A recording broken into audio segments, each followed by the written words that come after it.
You're a pie baker, right? So I'm guessing you're probably pretty good at rolling your dough out round the way we do it 80 or 90% of the time.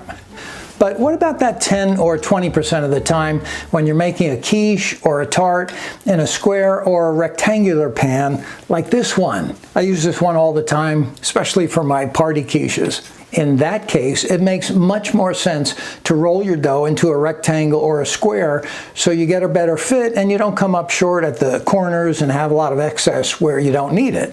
So how do you do that? Square up the dough. Well, let me show you. First, you want to make a batch of dough, enough for a single crust in your food processor. Now, food processor dough is the best, but if you don't know how to make it, I did a free video class about that a while back.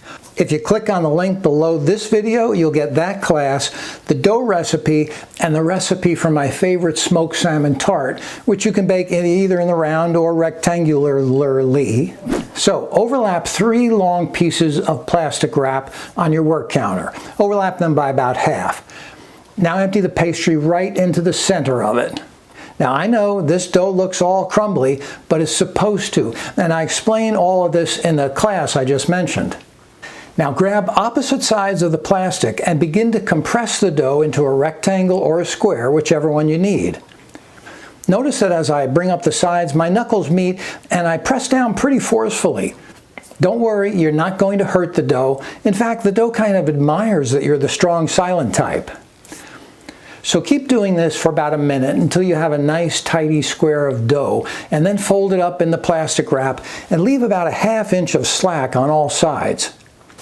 Now, take your rolling pin and roll the dough inside the plastic, pushing it up against the edges.